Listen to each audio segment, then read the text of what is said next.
नमस्कार। मैं Mayank Bhargava, assistant professor MLT college Saharsa, आपका स्वागत करता हूं। आज हम लोग मार्क्सवादी आलोचना पर विचार करेंगे, जो स्नातकोत्तर हिंदी चतुर्थ सेमेस्टर के पत्र 16 का अंश है। इससे पहले भी एक संवाद हम लोग इस विषय पर कर चुके हैं और उस संवाद में चर्चा की गई थी कि किस प्रकार साहित्य मार्क्स के विचारों से प्रभावित हुआ, मार्क्स की जो आकांक्षा थी शोषण मुक्त वर्गहीन समाज की स्थापना और संपूर्ण मनुष्य की परिकल्पना, इन आकांक्षाओं से साहित्य जगत प्रभावित हुआ। रचना और आलोचना दोनों में मार्क्सवाद का प्रभाव दिखाई देता है और आलोचना की जो पद्धति मार्क्स के विचारों से प्रभावित हुई उसे मार्क्सवादी आलोचना कहते हैं। यह भी चर्चा की गई थी कि हिंदी में 1936 के आसपास मार्क्सवादी विचारधारा से अनुप्राणित होकर जिस साहित्य धारा का विकास हुआ उसे प्रगतिवाद या प्रगतिशील साहित्य कहते हैं। तो चूंकि प्रगतिवादी शब्द चल पड़ा मार्क्सवादी विचारधाराओं से प्रेरित रचनाओं के लिए, इसलिए इस आलोचना पद्धति को प्रगतिवादी आलोचना भी कहते हैं। और स्वाभाविक तौर पर इस आलोचना में यथार्थवादी चेतना क्रियाशील रहती है। इसके जो सामाजिक लक्ष्य हैं वह समाज के यथार्थ का निर्धारण है, इसलिए इसे सामाजिक यथार्थवादी आलोचना भी कहते हैं। और मार्क्स के द्वंद्वात्मक भौतिकवाद सिद्धांत की चर्चा हुई थी।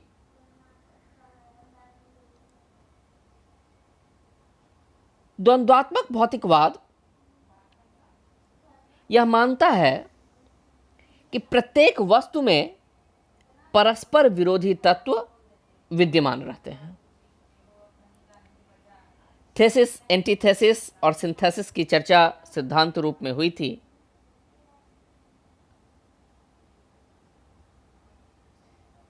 किसी वस्तु में एक थेसिस होती है, उसके परस्पर विरोधी तत्व भी होते हैं, वो एंटीथेसिस है। और जब आगे चलकर इन दोनों तत्वों में एक समन्वय स्थापित होता है तो वह सिंथेसिस की स्थिति है। पर सिंथेसिस सदा सर्वदा के लिए तो होती नहीं। फिर परस्पर विरोधी तत्व आपस में द्वंद्व करते हैं। इनके द्वंद्व के बाद एक नई स्थिति का आगमन पुनः होता है। और मार्क्स ने इसको एक ऐतिहासिक प्रणाली में देखा। समाज की जो वर्तमान स्थिति है उसकी व्याख्या करते हुए मार्क्स ने बताया था कि पूंजीवाद की जो अवस्था है वह थेसिस है। समाज की जी स्थिति का एक छोर पूंजीवाद है, तो उसको मानने की थीसिस है मार्क्स के शब्दों में। फिर मार्क्स ने सर्वहारा वर्ग की स्थापना दी। किसान मजदूर मिलाकर सर्वहारा होते हैं। सर्वहारा के नेतृत्व में क्रांति होगी।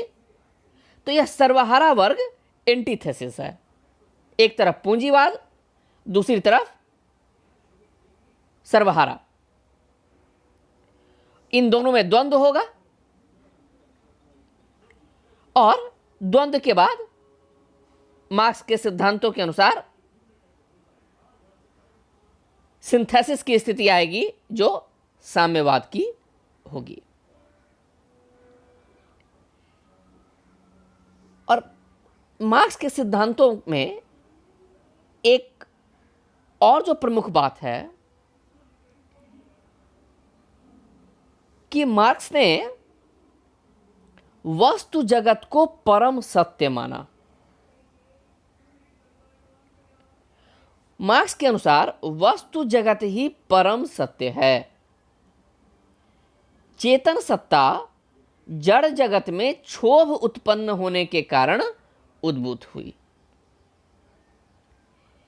जो विचार जगत है वह भौतिक जगत का मानव मस्तिष्क में पड़ा हुआ प्रतिबिंब है।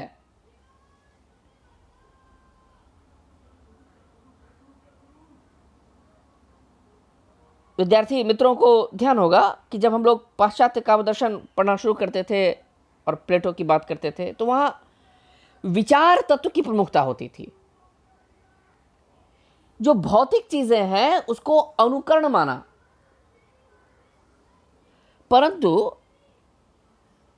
मार्क्स के यहां भौतिक जगत प्रधान है, वस्तु जगत चरम सत्य है। और ये जो भौतिक जगत में चीजें अपने ढंग से क्रियाशील होती हैं उसका प्रभाव विचार जगत में दिखाई देता है। यानी मार्क्स के इस सिद्धांत के से चलें तो जो चेतन तत्व है वह जड़ तत्व का ही विकास है, क्योंकि मूल तो चीज है भौतिक स्थिति। भौतिक स्थिति से विचार जगत प्रभावित होता है, चेतन तत्व प्रभावित होता है। यानी जिसको हम जड़ मानते थे वह जड़ तत्व प्रमुख हो गया इस दृष्टि में, और चेतन तत्व जड़ तत्व से विकसित हुआ। तो जब जड़ तत्व भौतिकवादी दृष्टि प्रधान हो गई तो कोई ईश्वर नाम की सत्ता का स्थान नहीं रहा।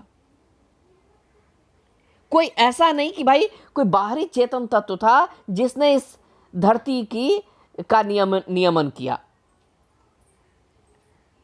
यानी ईश्वर के अस्तित्व को अस्वीकार कर दिया इस दृष्टिकोण ने। और जब एक बार ईश्वर के अस्तित्व पर प्रश्न चिन्ह लगा तो इस संसार की जो तमाम व्यवस्था है उस व्यवस्था के मूल में मनुष्य आ गया। यह मान लिया गया कि संसार की प्रत्येक स्थिति के मूल में मनुष्य के क्रियाकलाप हैं। ईश्वरवादी दृष्टि में मानते थे कि भाई कोई अमीर है तो उसे ईश्वर ने अमीर बनाया है, कोई गरीब है तो उसे ईश्वर ने गरीब बना दिया। परंतु मार्क्स की यह भौतिकवादी दृष्टि मानती है कि संसार में जो विषमता है यह मनुष्य निर्मित है, ईश्वर का इसमें कोई हाथ नहीं है। मार्क्स ने कहा कि संसार में दो ही तरह के लोग हैं, एक शोषक वर्ग है, एक शोषित वर्ग है। शोषक वर्ग ज्यादा से ज्यादा स्वार्थ अर्जित करना चाहता है और इस स्वार्थ के कारण उसके पास पूंजी इकट्ठी होती जाती है, और शोषित वर्ग गरीब होता जाता है। यानी इन सब के मूल में मनुष्य के क्रियाकलाप हैं। तो वस्तु जगत का नियमन अब ईश्वर नहीं करता, बल्कि मनुष्य के क्रियाकलापों के कारण ही इस संसार में विषमता है, आर्थिक असमानता है।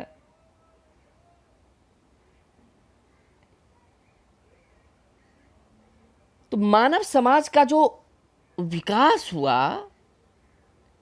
उसमें मार्क्स ने यह स्वीकार किया या यह बताया कि आरंभ में एक प्रकार की साम्यवादी व्यवस्था थी, आदिम साम्यवाद था, जहां सब समान थे। फिर मनुष्य ने अपने स्वार्थ के कारण कुछ लोगों को दास बनाया, तो दास प्रथा का विकास हुआ। दास प्रथा की परिणति सामंतवाद में हुई और सामंतवाद की परिणति आधुनिक काल में पूंजीवाद में हुई। तो मार्क्स ने कहा कि पुनः यह द्वंद्व होगा और पूंजीवाद में चूंकि आर्थिक असमानता बहुत ज्यादा है, इसलिए मार्क्स की दृष्टि की जरूरत पड़ी। क्योंकि हम जिस समाज में रहते हैं तो हम दो ही वर्ग में हैं, या तो हम शोषक वर्ग में हैं या फिर शोषित वर्ग में हैं। और जाने अनजाने प्रत्येक कलाकार अपने वर्ग का प्रतिनिधि होता है और जो उस कलाकार की चेतना है उसका नियमन तो सामाजिक परिस्थितियां करती हैं, क्योंकि मार्क्स के सिद्धांत के अनुसार हम पहले ही देख चुके हैं कि विचार जगत भौतिक जगत का ही प्रतिबिंब होता है।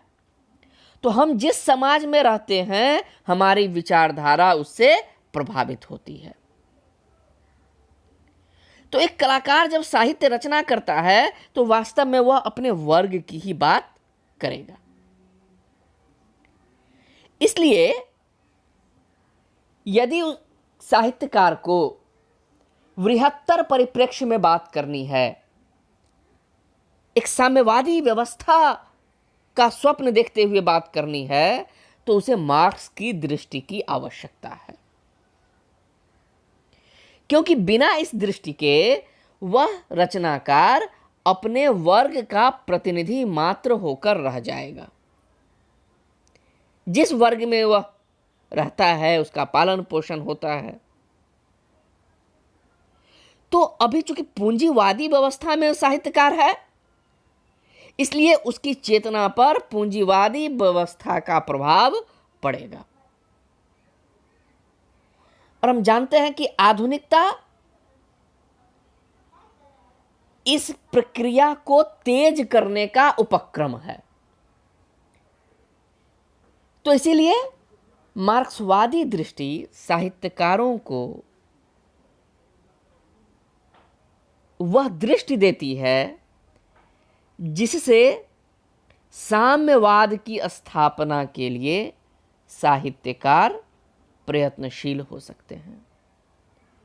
और मार्क्सवादी आलोचना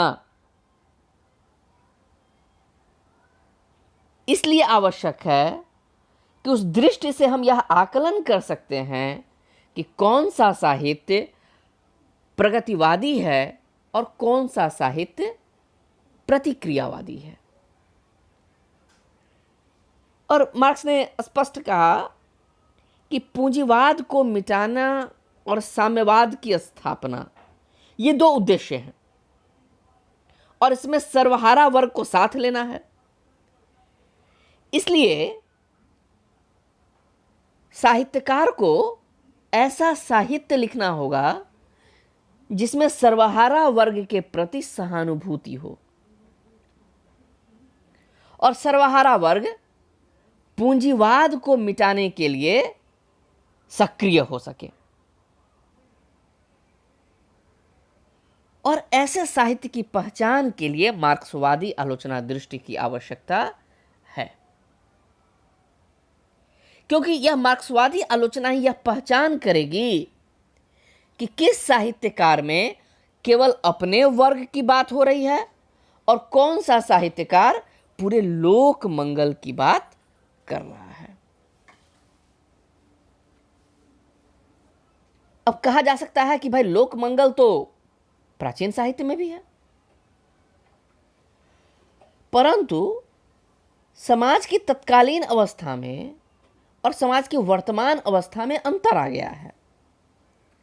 और यदि उस साम्यवाद के स्वप्न को प्राप्त करना है तो इस प्रक्रिया को तेज करना होगा, और इसलिए केवल मानवतावादी साहित्य ही पर्याप्त नहीं है, उसके लिए मार्क्सवादी समीक्षा दृष्टि की आवश्यकता पड़ती है। क्योंकि यह दृष्टि मानती है कि साहित्यकार का उद्देश्य पूंजीवाद की समाप्ति है और साम्यवाद की स्थापना है, और उसे ऐसा साहित्य रचना है जिसके द्वारा सर्वहारा की सहानुभूति अर्जित की जा सके और सर्वहारा वर्ग को अपने साथ लिया जा सके।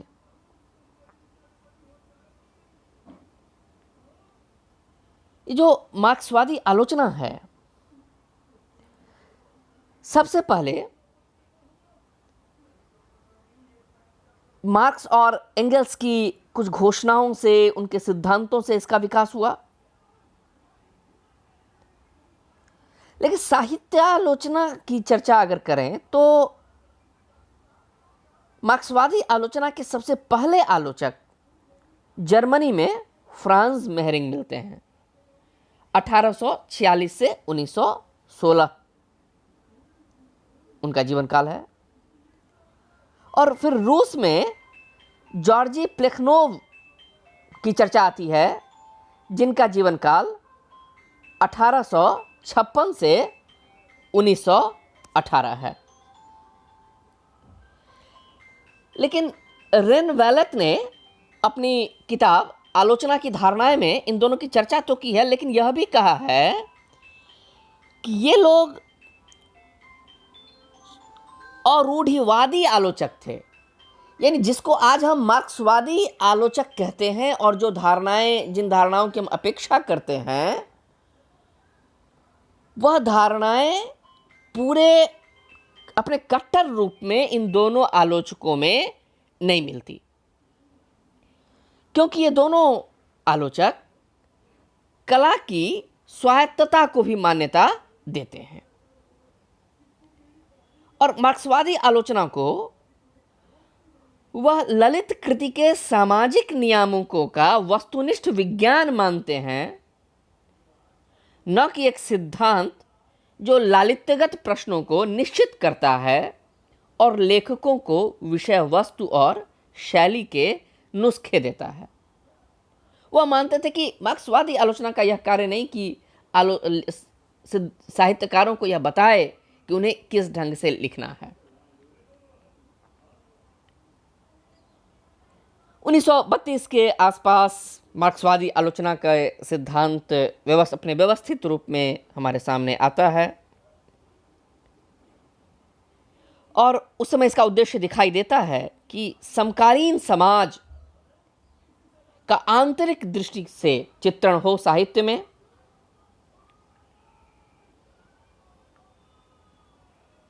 और उसके बाद जब ये 1932 के बाद ही साहित्यकारों से यह अपेक्षा की जाने लगी कि जो मार्क्सवादी सिद्धांत हैं, यानी पार्टी का जो लक्ष्य है, उसके अनुसार साहित्य की रचना करनी चाहिए।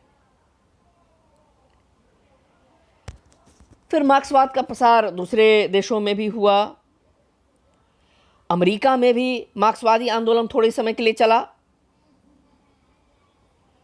बर्नार्ड स्मिथ की किताब है अमेरिकी आलोचना में शक्तियां। वह सामाजिक दृष्टिकोण से इतिहास लिखने का प्रयत्न किया गया। फिर उसके बाद एडमंड विल्सन और केनेथ बर्क को देखा जा सकता है। फिर इंग्लैंड में क्रिस्टोफर कॉर्डवेल बहुत अद्भुत श्रेष्ठ मार्क्सवादी आलोचक के रूप में हमारे सामने आते हैं, जिनकी किताब है इल्यूजन एंड रियलिटी। और बाद में हंगरी में जॉर्ज लुकाच आते हैं। वास्तव में अगर देखा जाए तो मार्क्सवादी आलोचना एक रेखीय नहीं है। उनमें बहुत सारे सिद्धांत हैं, बहुत सारे आलोचक हैं जिन्होंने अपनी अपनी दृष्टि से मार्क्सवादी आलोचना को विस्तार दिया। इन सब में आपस में गहरा मतभेद है और इन सब की दृष्टि से मार्क्सवादी सौंदर्य शास्त्र का विकास होता है।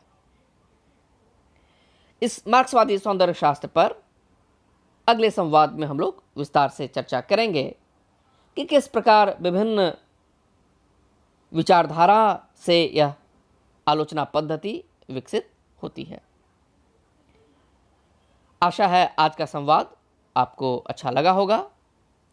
आपके सहयोग के लिए, साथ बने रहने के लिए बहुत बहुत धन्यवाद, आभार।